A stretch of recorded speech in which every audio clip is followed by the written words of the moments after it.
नमस्कार दोस्तों, हमारे चैनल पढ़ाई पोर्टल पर संपूर्ण maths for all competitive exams की सीरीज में आप सभी का हार्दिक स्वागत है। दोस्तों, आज हम नया टॉपिक स्टार्ट करेंगे। आज का हमारा टॉपिक है एलसीएम एंड एचसीएफ। तो दोस्तों, सबसे पहले हम देखेंगे एलसीएम क्या होता है और एचसीएफ क्या होता है। सबसे पहले देखते हैं एलसीएम। एलसीएम एलसीएम की फुल फॉर्म होती है lowest common multiple. Lowest common multiple Hindi में लस भी कहते हैं और इसको हम हिंदी में लघुत्तम समापवर्ती भी कहते हैं। लघुत्तम समापवर्ती भी कहते हैं। तो सबसे पहले हम देखते हैं एलसीएम की परिभाषा। एलसीएम होता क्या है। तो अगर हम परिभाषा की बात करें तो एलसीएम का मतलब होता है वह छोटी से छोटी संख्या जिसमें दी गई सभी संख्याओं का पूरा पूरा भाग जाता हो, उसे हम एलसीएम कहते हैं। वह छोटी से छोटी संख्या जिसमें दी गई सभी संख्याओं का पूरा पूरा भाग जाता हो, उसे हम एलसीएम कहते हैं। जैसे मान लो यहाँ पर हम कुछ संख्याएं लेते हैं। हमने लिया 5, 10 और 15। तो 5, 10 और 15 का एलसीएम वह छोटी से छोटी संख्या होगी जिसमें दी गई सभी संख्याओं का पूरा पूरा भाग जाता हो। तो जैसे यहाँ पर इनका एलसीएम होता है 30। तो 30 वह छोटी से छोटी संख्या है जिसमें 5 का भी पूरा पूरा भाग जाता है, 10 का भी पूरा पूरा भाग जाता है और 15 का भी पूरा पूरा भाग जाता है। इसका मतलब 30 से छोटी ऐसी कोई संख्या नहीं है जिसमें इन तीनों का पूरा पूरा भाग जाता हो। तो एलसीएम क्या हो गया। एलसीएम वह छोटी से छोटी संख्या है, छोटी से छोटी। तो ये परिभाषा आपको याद रखनी है। आगे जो एग्जाम्पल सॉल्व करेंगे तो इसमें ये परिभाषा बहुत काम आएगी। दो परिभाषा हम यहाँ पर सीखेंगे एलसीएम की। दोनों ही परिभाषाएं आगे एग्जाम्पल सॉल्व करने में काम आएगी। तो एलसीएम वह छोटी से छोटी संख्या है, छोटी से छोटी संख्या है जिसमें दी गई सभी संख्याओं का पूरा पूरा भाग जाता है, पूरा पूरा भाग जाता हो, वो एलसीएम है। एग्जाम्पल से हमने समझ लिया 30 वो छोटी से छोटी संख्या है जिसमें इसका भी भाग जा रहा है, इसका भी भाग जा रहा है और इसका भी भाग जा रहा है। इसकी एक और परिभाषा हम ले सकते हैं एलसीएम की। अगर एलसीएम की दूसरी परिभाषा हम ले तो एलसीएम दी गई संख्याओं के गुणनखंडों में से प्रत्येक गुणनखंड की उच्चतम घात का गुणज होता है। एलसीएम क्या होता है। दी गई संख्याओं के प्रत्येक गुणनखंड, ये चीज याद रखनी है आपको, प्रत्येक गुणनखंड की उच्चतम घात। कौन सी घात। उच्चतम घात। उच्चतम घात का गुणनफल एलसीएम होता है। दी गई संख्याओं की उच्चतम घात का गुणज। जो भी संख्याएं दी गई है उनके अगर गुणनखंड हम कर ले तो उन गुणनखंडों में से प्रत्येक गुणनखंड हमें लेने हैं और प्रत्येक गुणनखंड की उच्चतम घात का गुणज होता है एलसीएम। जैसे यहाँ पर गुणनखंड के रूप में एग्जाम्पल्स आ जाते हैं। जैसे एक एग्जाम्पल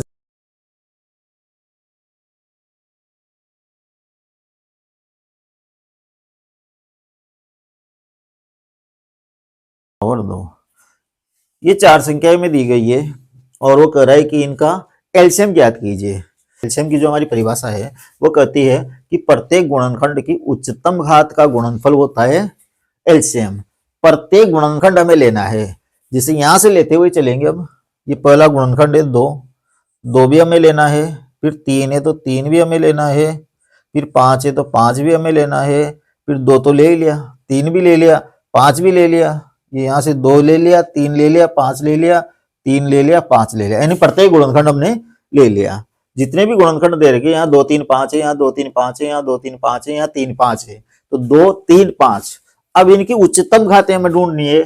2 की उच्चतम घात कौन सी है। यहाँ 4 है, यहाँ 2 है, यहाँ 1 है, तो उच्चतम घात कौन सी हो गई 4।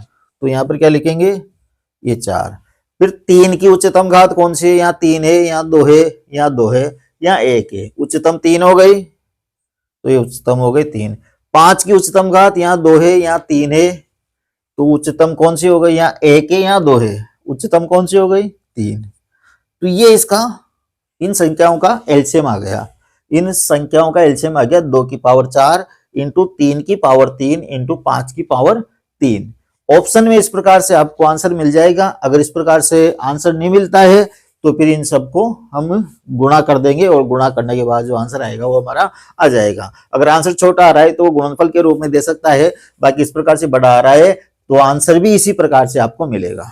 ये वाली जो हमारी परिभाषा है उस परिभाषा से हमने ये एलसीएम निकाला है। एक और एग्जांपल हम ले लेते हैं, 2 की पावर 3 इंटू 5 की पावर 4 इंटू 7 की पावर 2, 2 की पावर 5 इंटू 3 इंटू 5 की पावर 2, 3 की पावर 2 इंटू 5 की पावर 3 इंटू 7 की पावर 4 और 5 की पावर 3 इंटू 7 की पावर 8। इसका एलसीएम हमें निकालना है। तो परिभाषा क्या है, परिभाषा है प्रत्येक गुणनखंड की उच्चतम घात का गुणनफल होता है। तो प्रत्येक गुणनफल लेना है पहले में।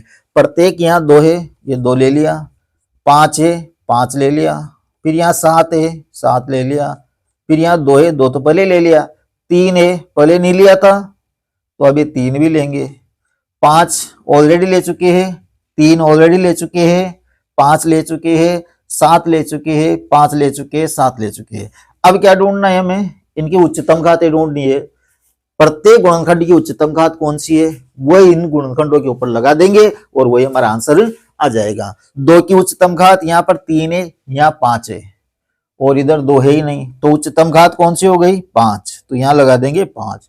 5 की उच्चतम घात यहाँ 4 है, यहाँ 2 है, यहाँ 3 है, यहाँ 3 है, तो उच्चतम कौन सी हो गई, ये 4। 7 की यहाँ 2 है और यहाँ 4 है, यहाँ 8 है, उच्चतम कौन सी हो गई, 8। 3 की यहाँ 3 नहीं है, यहाँ 1 है, यहाँ 2 है, तो उच्चतम कौन सी हो गई, 2, और ये हमारा आंसर यहाँ पर आ जाएगा। तो एलसीएम क्या होता है, प्रत्येक गुणनखंड की उच्चतम घात का गुणनफल एलसीएम होता है। तो ये एलसीएम की परिभाषा हमारी हो गई। इस चीज को आपको समझना जरूरी है। एलसीएम क्या होता है, वो छोटी से छोटी संख्या होती है जिसमें दी गई सभी संख्याओं का पूरा पूरा भाग जाता है। तो जैसे यहाँ पर एग्जाम्पल हमने लिया है। अब एलसीएम के बाद हम एचसीएफ की परिभाषा देते हैं। एचसीएफ क्या होता है, एचसीएफ को हम समझते हैं। एलसीएम की 2 परिभाषा हमने यहाँ पर समझी है। अब हम एचसीएफ की परिभाषा समझते हैं। एचसीएफ क्या होता है, एचसीएफ की फुल फॉर्म होती है हाईएस्ट कॉमन फैक्टर। एलसीएम की होती है लोएस्ट कॉमन मल्टीपल और एचसीएफ की होती है हाईएस्ट कॉमन फैक्टर। एचसीएफ को हम हिंदी में मस या फिर महत्तम समापवर्ती, महत्तम समापवर्ती, एचसीएफ को हिंदी में मसा भी कहते हैं और इसको महत्तम समापवर्ती भी कहते हैं। एचसीएफ की परिभाषा होती है, एचसीएफ वह बड़ी से बड़ी संख्या होती है, वह बड़ी से बड़ी संख्या होती है जिसका दी गई सभी संख्याओं में पूरा पूरा भाग जाता है।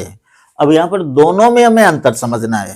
देखो एलसीएम की परिभाषा हमने ली थी, वह छोटी से छोटी संख्या होती है, जबकि एचसीएफ क्या होती है, वह बड़ी से बड़ी संख्या होती है, बड़ी से बड़ी संख्या होती है जिसका, ये अंतर भी आपको समझना है, जिसका, इसमें क्या लिखा था हमने, जिसमें, जिसमें का मतलब उस संख्या में हमने इन संख्याओं का भाग दिया था, इसलिए यहां लिखा था हमने जिसमें, जबकि यहां पर लिखा है हमने जिसका।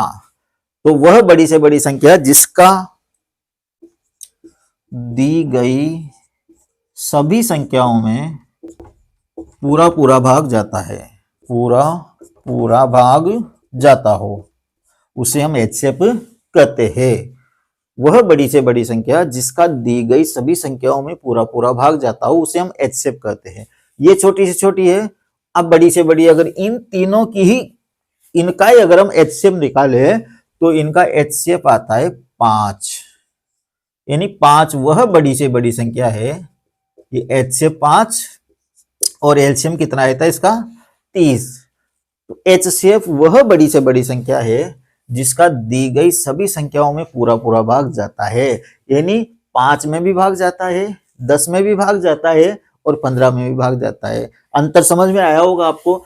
एलसीएम में दी गई संख्याओं का हम भाग देते हैं, यानी 30 में इसका भाग दिया, इसका भाग दिया और इसका भाग दिया, जबकि एचसीएफ का दी गई संख्याओं में भाग देते हैं। ये अंतर है।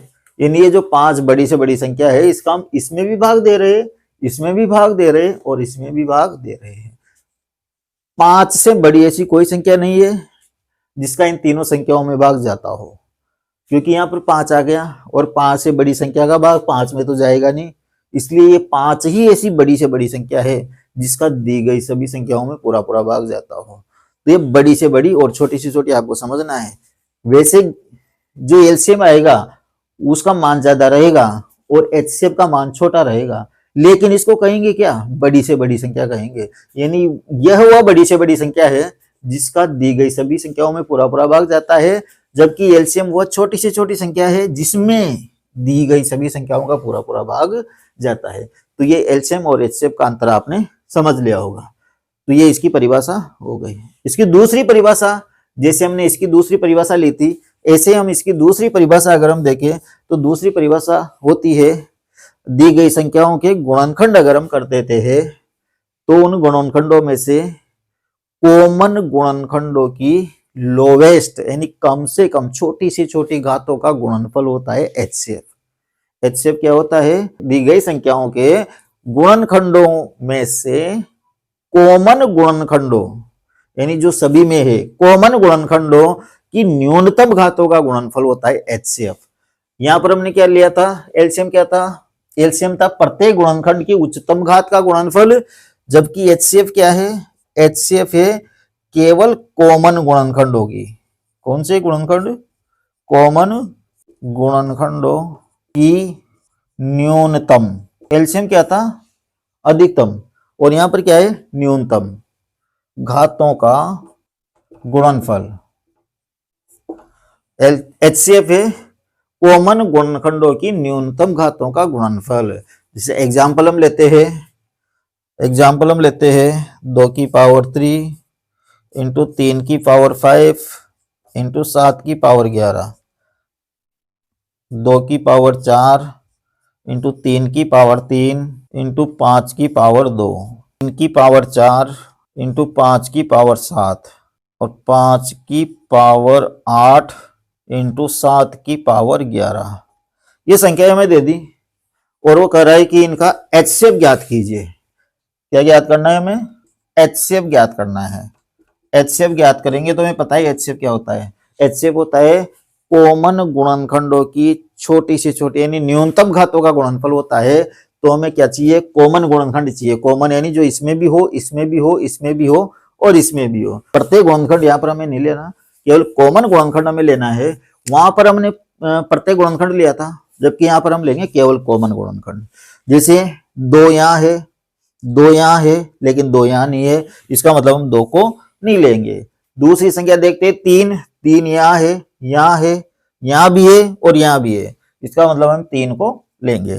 3 के बाद देखते हैं 7 यहाँ है लेकिन यहाँ नहीं है, यहाँ नहीं है, तो इसका मतलब हम 7 को नहीं लेंगे। प्रत्येक संख्या हमें चेक नहीं करनी है, आगे वाली फर्स्ट वाली संख्या वहीं से हम चेक कर लेंगे। 2 नहीं मिला हमें, इसका मतलब 2 नहीं लिया। 3 सभी जगह मिल गया तो हमने 3 ले लिया, और 7 सभी जगह नहीं मिला तो हमने 7 नहीं लिया। बस यहीं से हमें चेक हो जाएगा। जो संख्या यहाँ पर है वो हमने सभी जगह चेक कर ली। कोई संख्या अगर यहाँ नहीं है, यहाँ मिल गई या यहाँ मिल गई, तो उसको तो वैसे ही नहीं लेना हमें, क्योंकि यहाँ पर नहीं है। और जो यहाँ पर थी वो हमने चेक कर ही ली। यहाँ पर 3 ही संख्याएं थी, 2 है, 3 है और 7 है, हमने तीनों चेक कर ली। 2 सभी जगह नहीं है क्योंकि यहाँ नहीं है, इसलिए 2 नहीं लेंगे। 3 सभी जगह है तो 3 हमने ले लिया, और 7 सभी जगह नहीं है, इसलिए का मतलब 7 भी नहीं लेंगे। बस यहीं से हमें चेक करना है। उसके बाद जो गुणनखंड हमें प्राप्त हुए है या हुआ है उसकी न्यूनतम घात हमें देखनी है। तो हमें 3 प्राप्त हुआ, केवल 3 की न्यूनतम घात हम देखेंगे। यहाँ 5 है, यहाँ 3 है, यहाँ 4 है और यहाँ 7 है। न्यूनतम क्या हो गई? 3 हो गई। तो 3 की पावर 3 इसका एचसीएफ आ जाएगा। वहां पर ऑप्शन में आपको 3 की पावर 3 भी मिल सकता है, या फिर इसको सोल्व करके वो 3 3 9 9 27 भी आंसर मिल सकता है। इसका एचसीएफ 3 की पावर 3 या 27 आपको वहां पर मिल जाएगा। तो इस प्रकार से आपको इनको सोल्व करना है। एक और एग्जांपल हम ले लेते हैं जिसका HCF आपको निकालना है। 2 की पावर 5 इंटू 5 की पावर 8 इंटू 7 की पावर 11, 2 की पावर 3 इंटू 3 की पावर 8 इंटू 5 की पावर 3 इंटू 7 की पावर 2, और तीसरा ले लेते हैं अपन 2 की पावर 4 इंटू 5 इंटू 7 की पावर 2 और इंटू 11। इनका HCF हमें निकालना है। HCF निकालना है तो यहाँ से हमें चलना है, फर्स्ट वाला जो ग्रुप है यहीं से हमें पकड़ना है। 2 को हम देखेंगे यहाँ भी है, यहाँ भी है और यहाँ भी है, इसका मतलब 2 आएगा। 5 को हम देखेंगे यहाँ है, यहाँ भी है और यहाँ भी है, तो ये 5 हमने ले लिया। 7 देखा, यहाँ भी है, यहाँ भी है और यहाँ भी है, तो ये 7 भी हमने ले लिया। आगे चेक नहीं करना हमें, क्योंकि आगे कुछ होगा तो वो यहाँ नहीं मिलेगा, इसलिए फर्स्ट वाले से हमें चेक करना है। 2 5 7 तीनों जगह है, तो 2 5 7 हमने ले लिया। अब इनकी न्यूनतम घात हमें देखनी है। 2 की न्यूनतम घात है, यहाँ 5 है, यहाँ 3 है, यहाँ 4 है, तो न्यूनतम क्या हो गई 3। 5 की यहाँ 8 है, यहाँ 3 है, यहाँ 1 है, तो न्यूनतम 1 हो गई, तो यहाँ पर 1 लिखना जरूरी नहीं होता।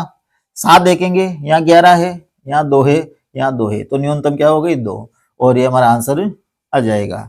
यानी इसका HCF क्या हो जाएगा, 2 की पावर 3 इंटू 5 इंटू 7 की पावर 2, इसका HCF हो जाएगा। तो आप इस प्रकार से अगर संख्याएं दी जाती है तो उनका HCF इस प्रकार से आप निकाल सकते हो दूसरी वाली परिभाषा से। अब नॉर्मली जो संख्याएं आती है जैसे 150, 275, 300 का LCM ज्ञात कीजिए या इनका HCF ज्ञात कीजिए, तो उनका LCM और HCF किस प्रकार से निकालते हैं आगे हम वो चीजें सीखेंगे। तो ये चीज आपको समझ में आ गई होगी। LCM क्या होता है, HCF क्या होता है, LCM की परिभाषा और HCF की परिभाषा में क्या अंतर है, ये आपको समझ में आ गया होगा। अब हम सीखेंगे LCM निकालना और HCF निकालना।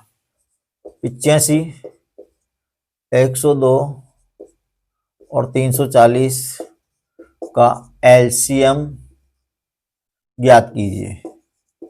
85, 102 और 340 का LCM में ज्ञात करना है। तो LCM निकालने के लिए हम इस वाली विधि का यूज करेंगे, गुणनखंड विधि का हम यूज करेंगे। लेकिन ये जो गुणनखंड विधि है इसको थोड़ा सा हम डिफरेंट तरीके से लेंगे।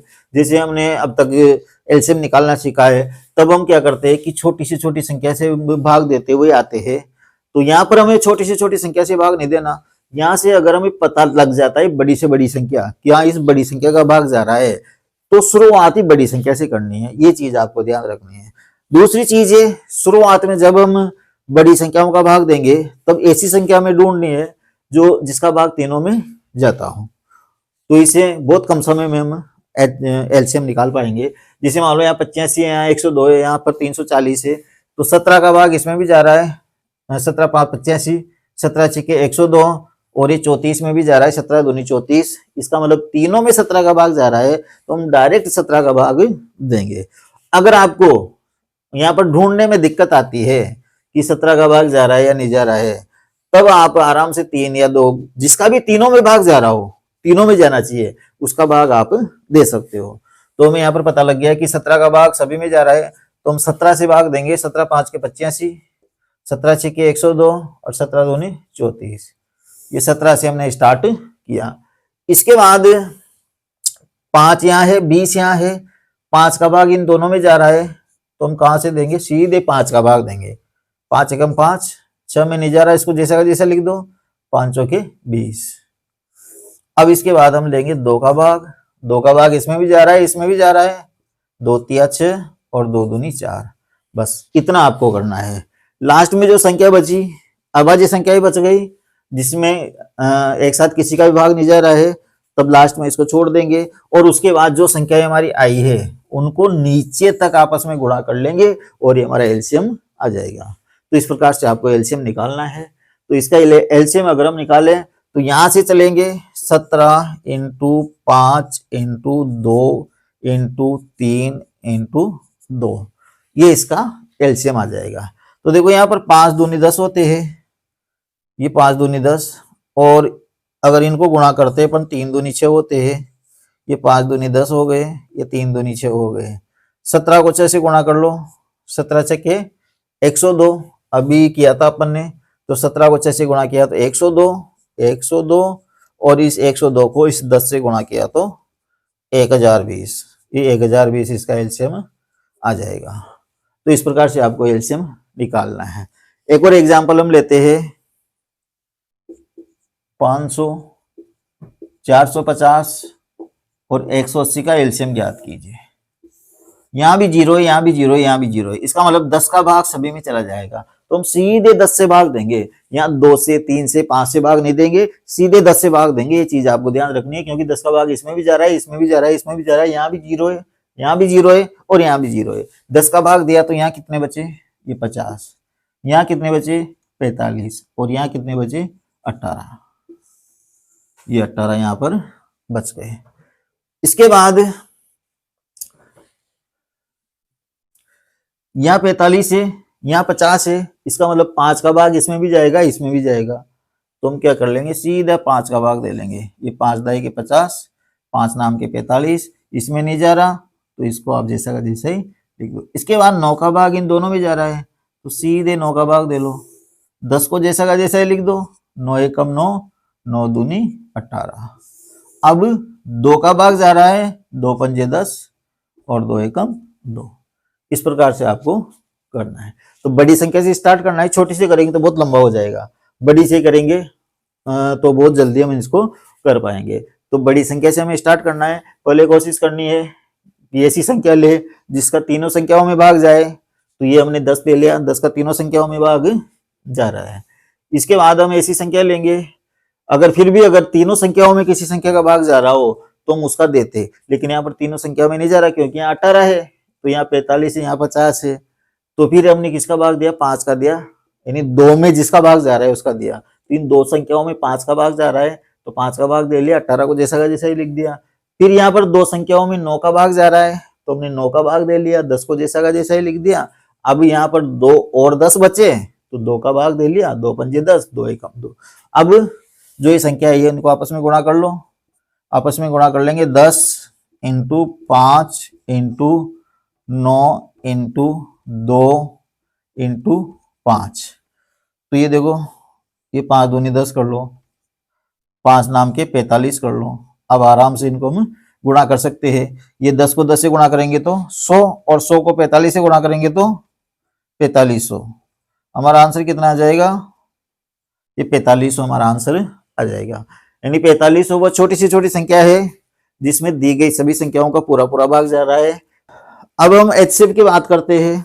एचसीएफ को किस प्रकार से हम सोल्व करते हैं, जैसे यहाँ पर हमने एलसीएम सोल्व किया, अगर इन्हीं संख्याओं में हमें एचसीएफ निकालना होता तब सिर्फ इतना सा आपको ध्यान रखना है, करना वैसे ही है। ऐसे एचसीएफ निकालने की दूसरी विधि है, भागफल विधि है हमारे पास, लेकिन 2 संख्याओं में तो ठीक है, उसमें ज्यादा दिक्कत नहीं है। लेकिन अगर मान लो 3 संख्याएं आ जाती है, 4 संख्याएं आ जाती है, तो उस विधि से एचसीएफ निकालना बहुत लंबा हो जाता है। तब हम एचसीएफ भी इसी विधि से निकालेंगे। सिर्फ ध्यान इतना रखना है आपको, जैसे यहाँ पर हमने भाग दिया था 10 का, ऐसे ही 10 का ही भाग देना है। जैसे यहाँ बड़ी संख्या का दिया था, एचसीएफ में भी बड़ी संख्या का ही भाग देना है। फिर इसके बाद ये वाली संख्या आई थी, फिर हमने यहाँ पर क्या किया, 2 में भाग दे दिया, तीनों में नहीं जा रहा था तो। लेकिन एचसीएफ में ऐसा नहीं करना। एचसीएफ में हमें जहां तक तीनों संख्याओं में भाग जा रहा है वहां तक ही भाग देना है और उसके बाद छोड़ देना है। 10 का भाग दिया, 50, 45 और 18 आ गए। अब ऐसी कोई भी संख्या नहीं है जिसका इन तीनों संख्याओं में भाग जा रहा हो। अगर ऐसी कोई संख्या नहीं है तो इसको यहीं छोड़ दो और जिसका हमने भाग दिया था वही हमारा आंसर आ जाएगा। एग्जाम्पल हम लेते हैं, एक बार 1-2 एग्जाम्पल लेंगे, आपको अच्छी तरह से समझ में आ जाएगा। जैसे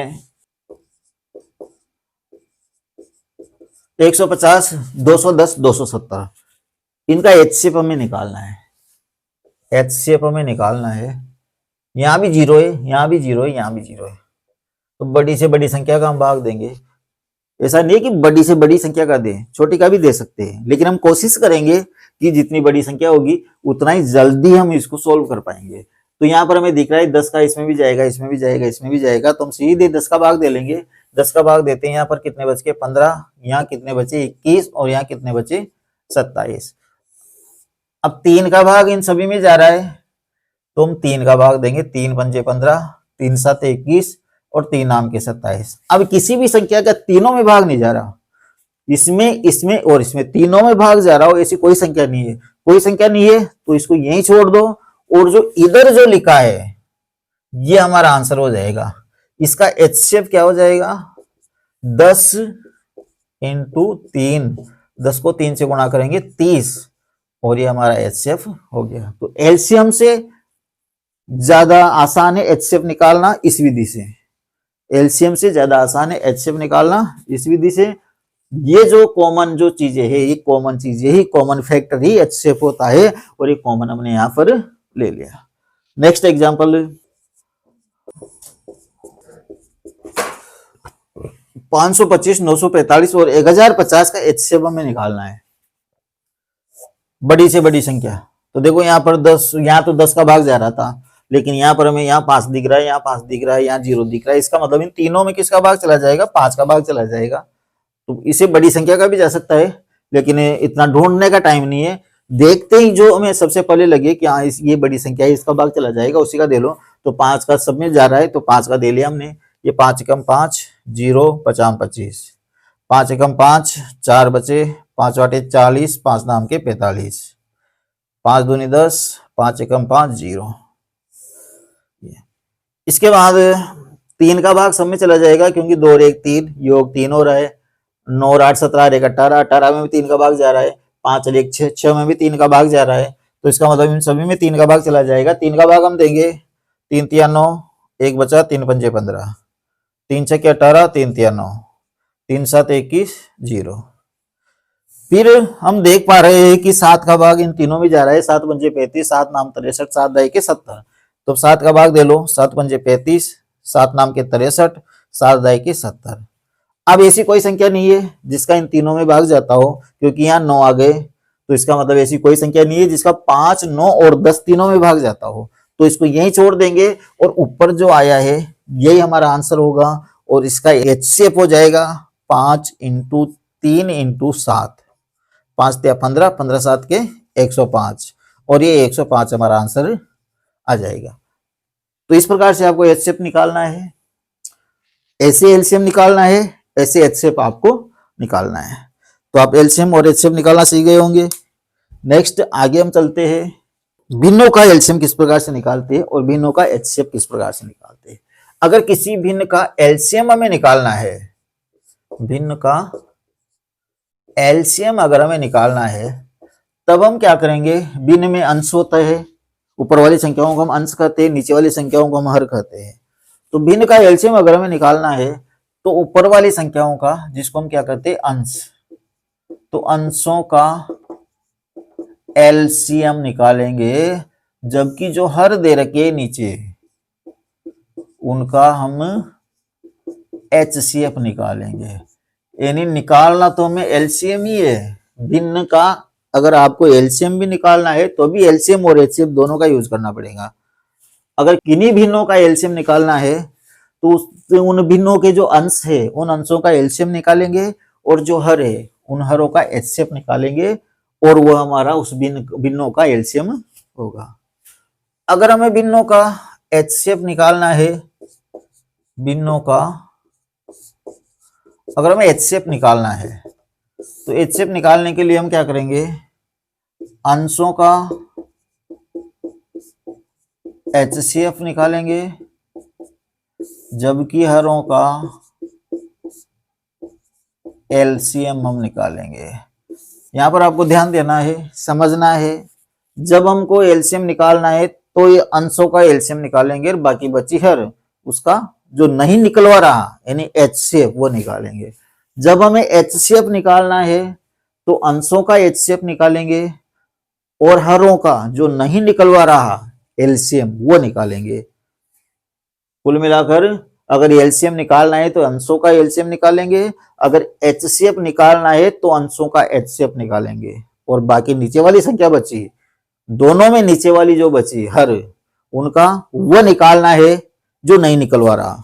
जैसे यहाँ पर क्या निकलवा रहा था एलसीएम, जबकि हमने क्या निकाला एचसीएफ। यहाँ क्या निकलवा रहा था एचसीएफ, जबकि हमने हर रो का क्या निकाला, एलसीएम। तो हर रो का हमेशा वो निकालना है जो नहीं निकलवा रहा, और अंशों का हमेशा वही निकालना है जो निकलवा रहा है। एग्जाम्पल हम लेते हैं,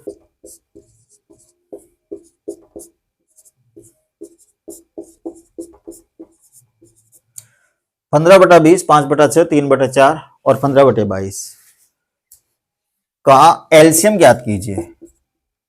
एलसीएम निकालना है। अभी अभी मैंने बताया था, अगर इन भिन्नों का एलसीएम निकालना है तो जो ऊपर अंश दिए गए हैं उनका एलसीएम निकालेंगे हम, उनका ही एलसीएम निकालेंगे। बाकी जो बच्चे हर उनका वो निकालेंगे जो नहीं निकलवा रहा। क्या नहीं निकलवा रहा, एचसीएफ नहीं निकलवा रहा, तो हरों का एचसीएफ निकालेंगे। तो इन संख्याओं का एलसीएम क्या हो जाएगा, ये 15, 5, 3 और 15 का एलसीएम बटे 20, 6, 4 और 22 का एचसीएफ बराबर। इन संख्याओं का एलसीएम हम निकालेंगे। छोटी संख्याओं का एलसीएम निकालने का, जैसे वहां पर एलसीएम निकालने का तरीका मैंने आपको बताया था, लेकिन बड़ी संख्या हो तब तुम वो तरीका यूज करेंगे। लेकिन यदि छोटी संख्याएं आती है, ऐसी संख्याएं आती है जिनका पहाड़ा में आता है, तो फिर उसकी भी जरूरत नहीं है। उसको निकालने के लिए, एलसीएम निकालने के लिए हम क्या करेंगे, इनमें से जो सबसे बड़ी संख्या है उस सबसे बड़ी संख्या का पहाड़ा बोलते हुए चलेंगे। जैसे यहाँ पर सबसे बड़ी संख्या कौन सी है, 15 है, तो ये 15 एकम 15, ये 15 एकम 15। अब हम देखेंगे कि अब 15 एकम 15 में इन सारी संख्याओं का भाग जा रहा है। अगर सारी संख्याओं का भाग जा रहा है तो ये हमारा एलसीएम हो जाएगा। 15 में 15 का भाग जा रहा है, जा रहा है। 5 का जा रहा है, 5 का भी जा रहा है। 3 का जा रहा है, 3 का भी जा रहा है। 15 का जा रहा है, 15 का भी जा रहा है। सभी का जा रहा है, सभी का जा रहा है। इसका मतलब ये 15 ही इन ऊपर वाली संख्याओं का एलसीएम हो जाएगा। अगर 15 में नहीं जाता तो फिर हम बोलते 15 दूनी 30, फिर देखते 30 में जा रहा है या नहीं जा रहा है। तो जहां पर भाग जाएगा पहली बार वही एलसीएम हो जाएगा। तो यहाँ 15 एक 15, 15 में पहली बार में भाग चला गया तो इनका एलसीएम कितना हो गया, 15 हो गया बटे एचसीएफ। इनका क्या निकालना है, हमें एचसीएफ निकालना है। कौन कौन सी संख्या है अपने पास, ये 20 है, 6 है, 4 है और 22 है। एचसीएफ क्या होता है, वो संख्या हमें देखनी है जिसका इन सभी संख्याओं में भाग जा रहा हो। तो यहाँ पर 2 का भाग जा रहा है सभी संख्याओं में, 2 दाई के 20, 2 तिया 6, 2 दूनी 4 और ये 11। अब ये 3 और 2 में तो किसी का भाग जाता ही नहीं है। इसका मतलब इन सारी संख्याओं में और किसी का भी भाग नहीं जाएगा। एचसीएफ निकालने के लिए हम क्या करते हैं, यानी सारी संख्याओं में जहां तक भाग जाता है वहां तक ही करते हैं, उसके बाद छोड़ देते हैं। तो इसके बाद हमने छोड़ दिया, केवल 2 का भाग गया तो ये 2 ही इसका एचसीएफ आ जाएगा। और इन संख्याओं का एलसीएम कितना हो जाएगा, 15/2 हो जाएगा।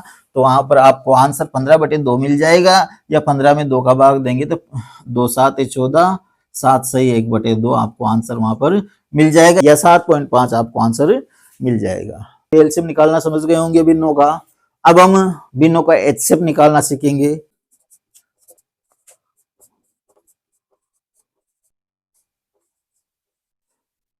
4/7, 8/15, 12/21 और 36/49 का एचसीएफ ज्ञात कीजिए। एचसीएफ ज्ञात कीजिए, इनका हमें एचसीएफ निकालना है। तो तरीका वही रहेगा। अगर हमें इसका एचसीएफ निकालना है तो हम केवल अंशों का एचसीएफ निकालेंगे और हरों का वो निकालेंगे जो नहीं निकलवा रहा। क्या नहीं निकलवा रहा, एलसीएम नहीं निकलवा रहा, तो हरों का क्या निकालेंगे, एलसीएम निकालेंगे। तो पहले अंशों का एचसीएफ निकाल लेते हैं। 4, 8, 12, 36 का एचसीएफ क्या होगा, वैसे देखने में पता लग रहा है एचसीएफ वो बड़ी से बड़ी संख्या होती है जिसका दी गई सभी संख्याओं में भाग जाता हो।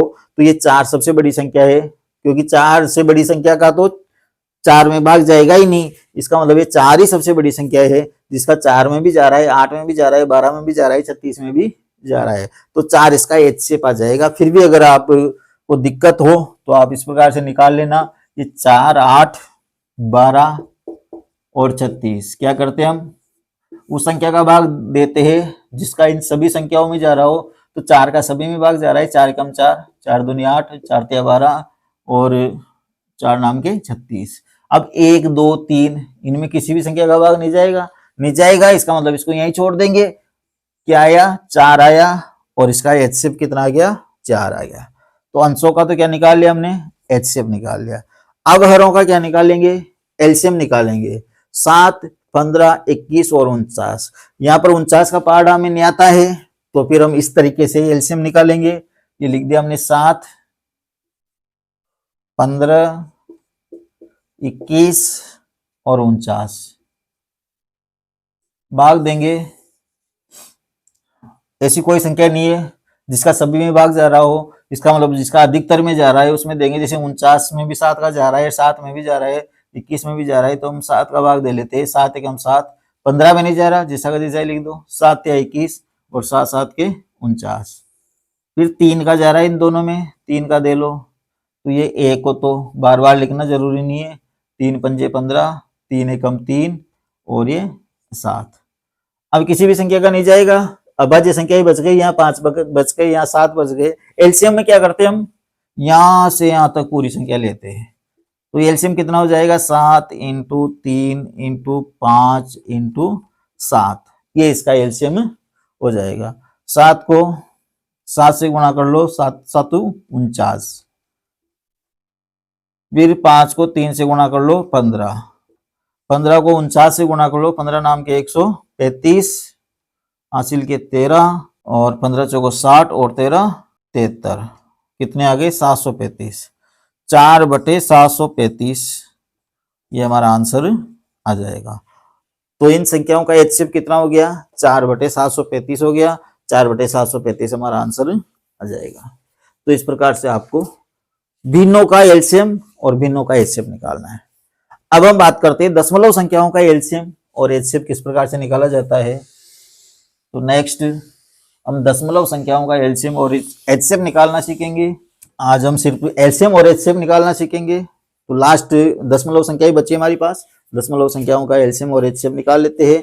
उसके बाद इस वीडियो का हम एंड कर देंगे और नेक्स्ट वीडियो जो है उसमें हम इंपॉर्टेंट एग्जाम्पल्स सोल्व करेंगे। दशमलव संख्याओं का एलसीएम और एचसीएफ निकालने के लिए आपको करना क्या है कि दशमलव के बाद के अंकों को बराबर करना है। पहला काम ये करना है, जब भी दशमलव संख्या आपके पास आ जाए उनका एलसीएम निकलवाए या एचसीएफ निकलवाए, सबसे पहला काम करना है दशमलव के बाद के अंकों को समान करना। फिर उसके बाद दशमलव को भूल जाओ, जो संख्या बची है उनका एलसीएम या एचसीएफ जो भी निकलवा रहा है वो निकाल लो। और फिर उसके बाद एलसीएम या एचसीएफ निकालने के बाद वापिस देखो कि कितने अंकों के बाद दशमलव लगा हुआ है, वापिस उतने ही अंकों के बाद दशमलव लगा दो जिसमें हमारी दशमलव संख्याओं का एलसीएम और एचसीएफ निकल जाएगा। जैसे यहाँ पर एग्जांपल लेते हैं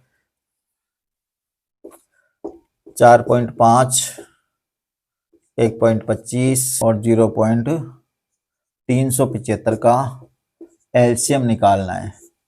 4.5, 1.25 और 0.375 का हमें एलसीएम निकालना है। पहला काम क्या करना है, पहला काम करना है दशमलव के बाद के अंक बराबर करने हैं। हाईएस्ट देखो, हाईएस्ट कितने हैं, यहाँ दशमलव के बाद 1 अंक है, यहाँ 2 है और यहाँ 3 है। हाईएस्ट 3 है, इसका मतलब सभी जगह 3 3 करनी है हमें, तो सभी जगह 3 3 कर लो। 4.5, 2 जीरो और लगा दो, हो गए 3। 1.25 है, 1 जीरो और लगा दो, हो गए 3। और 0.375 में ऑलरेडी 3 है। तो दशमलव के बाद के अंक हमने क्या कर लिए, बराबर कर लिए। इसके बाद दशमलव को भूल जाओ, दशमलव को भूल के तो हमारे पास संख्या आ गई 4500, यहाँ आ गए 1250 और यहाँ आ गए 375 और इनका निकाल लो एलसीएम। एलसीएम निकालने का वही तरीका, जिस संख्या का भाग जा रहा है, बड़ी से बड़ी संख्या तो ढूंढने में दिक्कत आएगी। हमें दिख रहा है कि यहाँ तीनों जगह 5 का तो भाग जाएगा ही सही, तो हम 5 से स्टार्ट कर देते हैं। 5 नाम के 45, ये 2 जीरो लगा दे, 5 दूनी 10, 11 12, 5 5 के 25, 250, 5 7 35 और 50 25। फिर 5 का तीनों में चला जाएगा, 5 एकम 5, 5 8 40, 0, 5 5 के 25, 15 5 के 75, ये आ गया यहाँ पर। फिर उसके बाद 5 का सभी में चला जाएगा, 5 तिया 15, 5 छंगे 30, 5 एकम 5 और 5 तिया 15, ये सभी में चलेंगे। अब इसके बाद देखेंगे 3 का भाग इसमें भी जा रहा है, इसमें भी जा रहा है, तो हम 3 का भाग दे लेते हैं। 12 तिया 36, ये 10 और ये 3 एकम 3, इसके बाद 12 और 10 दोनों में किसका भाग जा रहा है? 2 का भाग जा रहा है, तो 2 का भाग दे लो, 2 छक्के 12, 2 पंजे 10 और 1। अब किसी का भी भाग नहीं जा रहा इन दोनों संख्याओं में, एक साथ किसी का भी भाग नहीं जा रहा, तो बस इसको यहीं छोड़ देना है और यहां से यहां तक जितनी भी संख्याएं आई है उनको हम गुणा कर लेंगे। तो संख्याएं क्या है अपने पास? 5 into 5 into 5 into 3 into 2 into 6 into 5, ये संख्याएं हमारे पास आ गई। तो इनको इस प्रकार से गुणा करना है ताकि आराम से हम गुणा कर पाए। तो देखते हैं यहाँ से 5 को 5 से गुणा किया 25, 25 को 5 से गुणा किया 125, 125 को 5 से गुणा किया 375, 375 को 2 से गुणा करेंगे 750, 750, ये 750। इधर 6 को 5 से गुणा कर लो, कितने आ गए? 30 आ गए। 750 को 30 से गुणा कर लो, 3 पंजे 15 के 5 हासिल के 1, 3 7 21 1 22, ये 2 जीरो है, 2 जीरो लगा दो, कितने आ गए? 22,500। कितने आए? 22,500, ये 22,500। अब उसके बाद क्या करना है हमें? अब वापिस से दशमलव याद करना है। दशमलव के बाद हर जगह कितने अंक थे? 3 अंक थे, सबको बराबर कर दिया था हमने, तो दशमलव के बाद 3 अंक है, तो 3 के बाद वापिस दशमलव लगा दो और ये हमारा आंसर आ जाएगा 22.500। 22.500 का मतलब है 22.5, हमारा इसका एलसीएम आ गया। तो इस प्रकार से आपको एलसीएम निकालना है। पहले क्या करना है आपको? दशमलव के बाद के अंक बराबर करने हैं, दशमलव भूल जाना है, जो संख्या है उनका एलसीएम निकालना है। एलसीएम निकालने के बाद जो एलसीएम आया उसमें वापस दशमलव के बाद जितने अंक है उतने के बाद ही वापस दशमलव लगा देना है। एचसीएफ का भी हम एग्जांपल ले लेते हैं।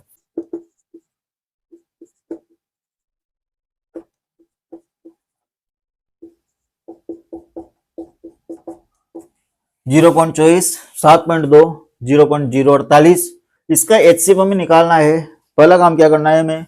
दशमलव के बाद के अंक समान करने हैं। यहाँ 2 है, यहाँ 1 है, यहाँ 3 है, हाईएस्ट 3 है, सभी जगह 3 करने हैं। 0.24, 1 जीरो लगा दो, 3 हो गया। 7.2, 2 जीरो लगा दो, 3 हो गए। और 0.048 में ऑलरेडी 3 है। पहला काम। दूसरा काम, दशमलव भूल जाओ और संख्याओं को लिख दो।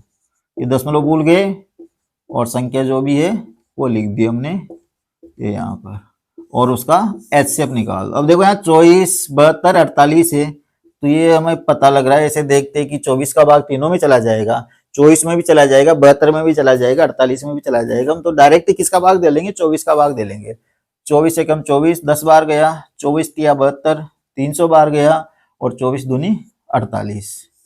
अब ये 2 है छोटी से छोटी संख्या, तो 2 का ही भाग देंगे, 2 पंजे 10, ये 150 बार, ये 2 एकम 2। अब यहाँ 1 आ गया, इसका मतलब ऐसी कोई संख्या नहीं है जिसका इन तीनों में भाग जाता हो। इन दोनों में तो चला जाएगा लेकिन इसमें नहीं जाएगा। तो हमें कहां तक करना है एचसीएफ वाला सवाल? जहां तक तीनों में भाग जाए वहां तक ही करना है, उसके बाद नहीं करना। तो अब तीनों में भाग जाना बंद हो गया, यही छोड़ दो। तो एचसीएफ कितना आ गया? ये आ गया 24 इंटू 2। 24 इंटू 2 बराबर कितना आ गया? 48। अब वापिस से क्या करना है? दशमलव याद करना है, तो दशमलव याद करो। तो एचसीएफ बराबर ये 48। देखो दशमलव के बाद कितनी संख्याएं कर ली थी हमने? 3 कर ली थी, तो 3 के बाद दशमलव लगा दो, लेकिन यहाँ तो 2 ही संख्या है तो 1 जीरो और लगा दो। तो अब कितनी हो गई? 3 हो गई, और हमारा आंसर क्या आ गया? 0.048 हमारा आंसर आ गया। तो इस प्रकार से दशमलव वाली संख्याओं का आपको एचसीएफ और एलसीएम निकालना है। तो दोस्तों आज हमने सीखा है एलसीएम और एचसीएफ निकालना। एलसीएम क्या होता है, एचसीएफ क्या होता है, एलसीएम की परिभाषा, एचसीएफ की परिभाषा, और साथ ही भिन्नों का एलसीएम निकालना और दशमलव भिन्नों का एलसीएम निकालना आज हमने सीखा है। नेक्स्ट वीडियो में अब हम टाइप वाइज इस पूरी प्रश्नावली को करेंगे। अलग अलग टाइप के एग्जाम्पल्स इसमें आते हैं, तो हम टाइप वाइज लेते रहेंगे, टाइप वाइज इसको आगे हम सोल्व करते रहेंगे। दोस्तों अगर वीडियो पसंद आया हो तो चैनल को सब्सक्राइब कीजिए, बेल आइकन को दबाइए, ताकि जो भी नया वीडियो बनाया जाए उसका नोटिफिकेशन आपको मिल सके। दोस्तों हमारे चैनल पर संपूर्ण maths for all competitive exams की जो सीरीज है वो क्रमशः चल रही है, शुरुआत से चल रही है। एक एक चैप्टर हम सोल्व करवा रहे हैं, एक चैप्टर कंप्लीट पूरा हो जाता है, उसके बाद सेकंड चैप्टर हम स्टार्ट करते हैं। अभी हमने आज ही एलसीएम एचसीएफ वाला चैप्टर स्टार्ट किया है। और जब तक ये कंप्लीट पूरा नहीं हो जाता है तब तक हम नेक्स्ट कोई सा भी चैप्टर मैथ्स का नहीं लेंगे, और ये कंप्लीट पूरा होने के बाद ही अगला चैप्टर लेंगे। हमारे चैनल पर आपको ट्रिक्स भी मिलेगी, बेसिक भी मिलेगी, और हर चीज़ आपको अच्छी तरह से समझा के और लर्न करवाई जाती है। तो दोस्तों, अगर आप किसी भी कंपटीशन की तैयारी कर रहे हो तो चैनल को सब्सक्राइब जरूर कीजिए। साथ ही साथ हमारे चैनल पर आपको जीके ट्रिक्स की सीरीज भी मिलेगी। आपको प्लेलिस्ट में जीके ट्रिक्स के खूब सारे वीडियो मिलेंगे, और उनकी खासियत ये है कि जो भी जीके ट्रिक्स के जो भी वीडियो हम लेते हैं, कंप्लीट जितने भी चीजें यहाँ पर बोर्ड पर लिखवाते हैं, वह वीडियो के दौरान ही आप कंप्लीट लर्न करके जाते हो, और इस प्रकार से लर्न करते हो कि कभी आप भूल नहीं पाओगे। तो अगर आप जीके की भी तैयारी कर रहे हो तो हमारे चैनल पर आपको जीके ट्रिक्स साथ ही साथ जीके बेसिक्स के भी वीडियो आपको मिलेंगे। तो दोस्तों, मिलते हैं नेक्स्ट वीडियो में, तब तक के लिए जय हिंद।